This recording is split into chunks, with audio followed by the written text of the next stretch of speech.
Bonjour à toutes et à tous. Alors aujourd'hui, on se lance dans une mission super intéressante, une sorte de grande enquête de détective, mais en géographie.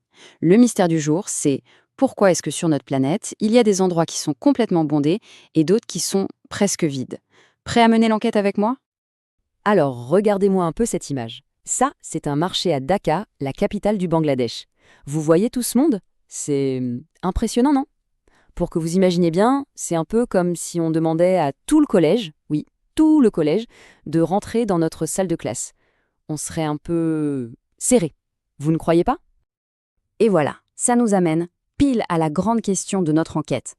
Pourquoi est-ce qu'il y a une foule pareille au Bangladesh alors qu'à d'autres endroits sur Terre, c'est tout calme? En gros, pourquoi les humains ne sont pas répartis de façon égale sur la planète? C'est ce mystère qu'on va essayer de percer aujourd'hui. Alors pour ça, on va enfiler notre casquette de géographe détective. Notre plan d'action est simple, en 2 étapes. D'abord, on va chercher les preuves, c'est-à-dire qu'on va repérer sur la carte où vivent la plupart des gens, et ensuite, on va chercher les indices pour comprendre pourquoi là et pas ailleurs. Allez, l'enquête commence. Première étape de notre mission, donc, on va faire le point. On va regarder une carte du monde pour trouver les endroits hyper peuplés, les coins bondés, et à l'inverse, les endroits presque vides. Pour bien travailler, un détective a besoin d'outils. Notre premier outil, c'est un mot un peu savant, la densité de population. Ça a l'air compliqué, mais en fait, c'est super simple. Imaginez un grand carré par terre qui fait 1 kilomètre de long sur 1 kilomètre de large. Eh bien, la densité, c'est juste le nombre de personnes qui habitent dans ce carré. C'est tout.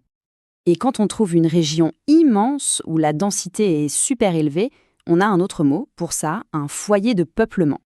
C'est comme les capitales de la population mondiale, si vous voulez, les endroits où vit énormément de monde.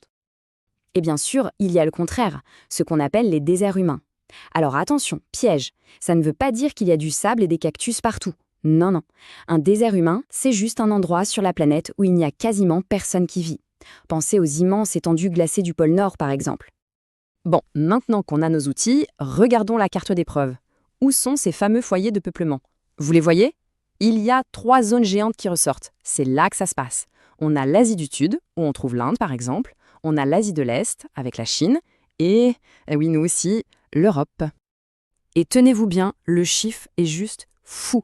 Ces 3 zones, juste ces 3-là, regroupent 75% de tous les humains sur Terre. Pour que ce soit plus clair, imaginez qu'on prenne 4 personnes au hasard sur la planète. Eh bien, il y en a 3 qui vivront dans l'un de ces 3 endroits. C'est juste énorme. Ok, super. Première partie de l'enquête, terminée. On sait où. Maintenant, la question la plus intéressante, pourquoi? Pourquoi les gens se sont-ils installés là et pas juste à côté? C'est l'heure de chercher les coupables. Enfin, les raisons. Regardez bien ces 2 cartes, c'est un indice capital. À gauche, la carte qu'on connaît déjà, avec nos zones très peuplées. Et à droite, une carte des contraintes naturelles, c'est-à-dire les endroits où la nature rend la vie difficile. Alors vous voyez le lien, c'est presque magique. Les zones vides sur la carte de gauche correspondent parfaitement aux zones difficiles sur la carte de droite. Et voilà notre première grande explication. La conclusion est assez simple en fait.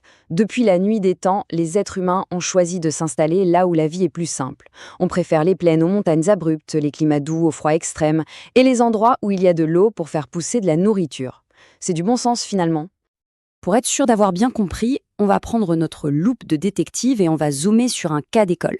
On va regarder 2 pays qui sont juste à côté l'un de l'autre, mais qui sont complètement différents, le Bangladesh et le Bhoutan. Regardez un peu ces chiffres. C'est notre fameuse densité. Au Bangladesh, on compte plus de 1200 habitants pour chaque kilomètre carré. Et juste à côté, au Bhoutan, à peine 20. L'écart est abyssal, c'est incroyable. Pour que l'image soit encore plus claire, reprenons notre comparaison.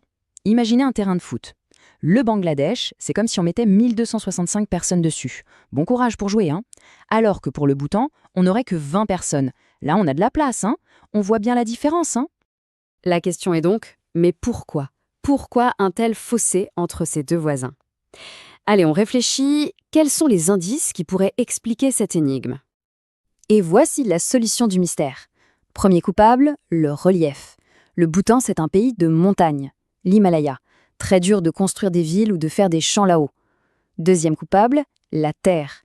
Le Bangladesh, c'est tout le contraire. C'est une immense plaine toute plate, avec plein de fleuves, parfaite pour l'agriculture. Et le dernier indice, c'est l'histoire. Ça fait des milliers d'années que les gens cultivent ces plaines, donc la population a eu beaucoup de temps pour augmenter. Ok, donc on a bien compris que la géographie et l'histoire expliquent beaucoup de choses. Mais est-ce que ça veut dire que la carte de la population ne bouge plus? Que c'est fixé pour toujours? Eh bien, pas du tout. Ça continue de changer, et même assez vite. Regardez cette photo de Shanghai, en Chine. Ces gratte-ciel, ça vous montre la nouvelle tendance. Aujourd'hui, il y a un nouvel aimant qui attire les gens. Ce n'est plus seulement la terre pour cultiver, c'est la ville. Les grandes villes avec les emplois et les activités. En fait, il y a deux grands mouvements en ce moment. Le premier, c'est l'urbanisation. Ça veut dire que de plus en plus de monde s'installe en ville.